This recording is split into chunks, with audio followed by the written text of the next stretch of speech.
Good day to everyone. This time the subject of our video format, in which we outline the histories of countries and nations from ancient times to the present in a concentrated way, the British and their empire on which the sun never sets. One of the things that made the British Empire a superpower, perhaps the foremost, is its naval power. Years ago, Celts, who migrated here from the main continent, lived on the island of Brittany.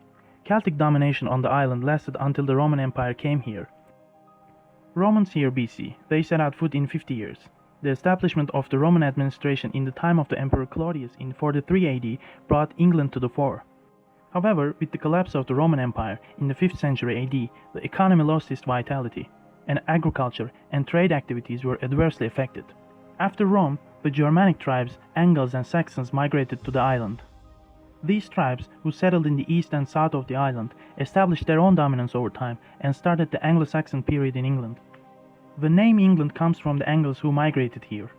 The Christianization, which started with the influence of the missionaries from Rome as of the 7th century, is very effective in the formation of the British consciousness in the country. Meanwhile, among the many states that existed on the island, King Egbert of Wessex grew stronger and gathered others around him. After Egbert, Alfred defeated the Vikings and declared himself King of all England in 886.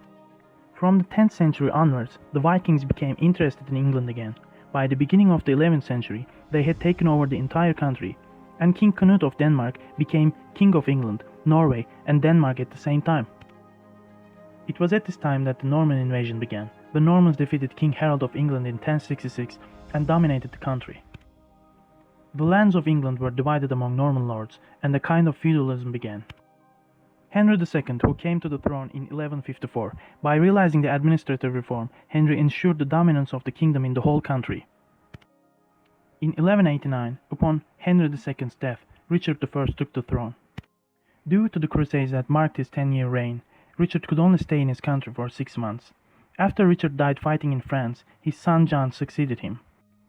When King John disagreed with the Pope over the appointment of the Archbishop of Canterbury, Pope Paul III Innocent excommunicated John. However, after a while, when there was an uprising against him in the country, John asked for support by stating that he accepted the wishes of the Pope to protect his throne. Meanwhile, some of the barons and bishops who took action against John pressed on John by preparing a document guaranteeing their feudal rights. As a matter of fact, the king had to sign this document, which went down in history as the Magna Carta on June 15, 1215. But after a very short time, no one complied with the contract. The period of turmoil and civil wars began on the island. During the reign of Edward I, general stability was restored within the country. However, the tension between the kingdom and the feudal lords could not be resolved. On the other hand, 15th the plague epidemic, which appeared in the middle of the century, caused a great population slaughter. Likewise, when the economic difficulties brought by the Hundred Years' Wars that started in 1337 in Europe came into question, unemployment and poverty in the country reached its peak. England, in the middle of the 15th century, it witnessed a struggle for the throne that lasted for 30 years. The Tudor era began in England in 1485, when Henry Tudor, the last heir to the Lancaster dynasty, established his rule. The flourishing trade contributed to the initiation of the educational and cultural movement in the country. Many churches and public schools were opened, colleges of Cambridge and Oxford universities began to operate. With the use of the printing press, increases were recorded in the number of books and literacy. At the same time, England, as an important and influential state in Europe, began to intervene in international events. Meanwhile, the reform movement that started in Europe continued with all its shocks. King Henry VIII's desire to divorce Queen Catherine and remarry caused a conflict with the papacy. Relations broke up when the Pope did not approve of this divorce, and Henry declared himself head of the Church of England in 1534 and confiscated all church property. Thus, the domination of Protestantism in England began. The overseas expeditions and explorations that began during the reign of Elizabeth I, who ascended to the throne in 1558, increased England's reputation and trade volume. The British East Indian Company was established to trade with the Far East and Asia. Traditional hostilities were ended by making an agreement with France against Spain, and competition with the Netherlands, Spain, and Portugal in world trade. England during the reign of Elizabeth I drew attention with writers and thinkers such as Shakespeare, Spencer, Bacon, and Marlowe. Problems after Elizabeth combined with the economic hardships of the 30 Years' War. and in 1642 civil war broke out between the royalists and the supporters of Parliament. The supporters of Parliament, led by Oliver Cromwell, emerged victorious in this battle in 1648. King Charles I was executed. The interim period, called the Cromwell Republic, did not last long, and it was decided to switch to the kingdom administration again. From the Stuart dynasty in exile, Charles II returned to England and took the throne. In this period called Restoration, Charles II worked in concert with Parliament. A new structuring was made in the Anglican Church. Under the pressure of the Parliament, it was forbidden to bring anyone other than Protestants to high offices. Charles II succeeded. James embarked on a violent purge against the Protestants in an effort to make the country Catholic. On the resulting reaction, when James II was forced to flee to France, his son-in-law William became King of England in 1689. Demonstrating its supremacy, the Parliament also initiated a new style of administration in the country, a constitutional monarchy, with the Declaration of Rights that took the monarch under control. It has become a law that kings are not Catholic. In the reign of Queen Anne, who came to the throne in 1702, the administrations of Scotland and England were united under the same name of the United Kingdom.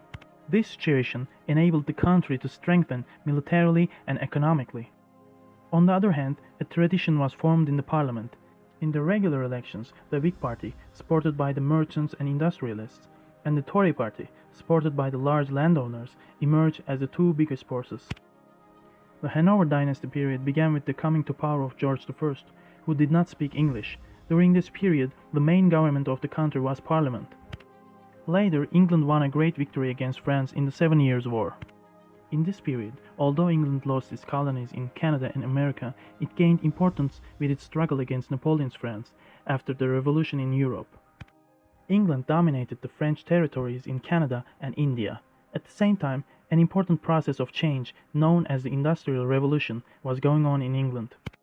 As a result, England became the world's first industrializing state.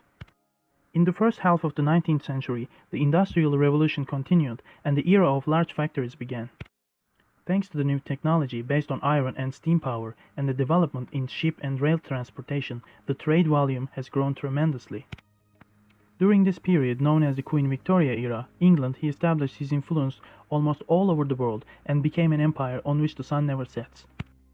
In the 20th century, problems related to the responsibility and burden of being such a large political body were faced.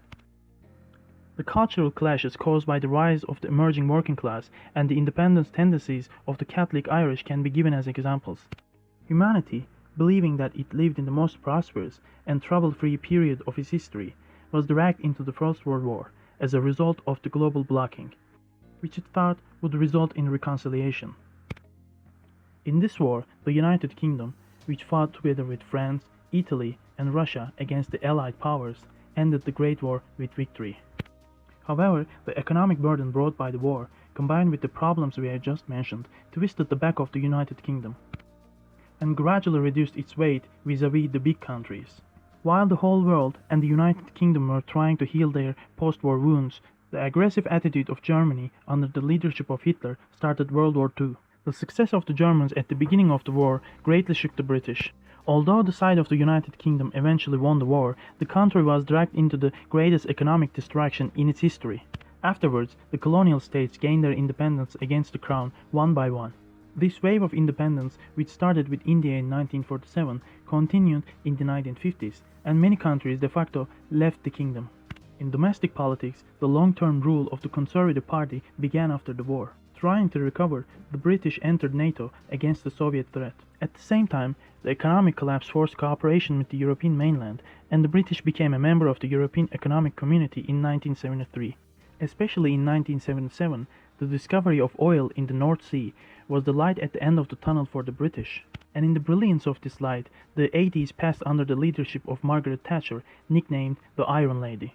England tried to remind its former weight globally. In the last 30 years, British politics and history have been shaped within the framework of European Union relations. As the EU transformed from an economic union to a political union, The UK isolated itself in this integration process and came and went with the dilemma of whether or not to stay in the EU. While Ireland Lady's conflict with the EU on workers' rights left her seat, Tony Blair from the Labour Party, who took office in 1997, established good relations with the Union. However, the rapidly increasing opposition to the EU among the people brought the Conservative Party back to power in 2010. David Cameron held the Brexit referendum in 2016 as he had promised before the election. As a result of the voting, most of the people wanted to leave the European Union. However, this separation only took place in 2020, when Turkish-born Boris Johnson, who said, "Let's deal with Brexit, we'll look after," became Prime Minister.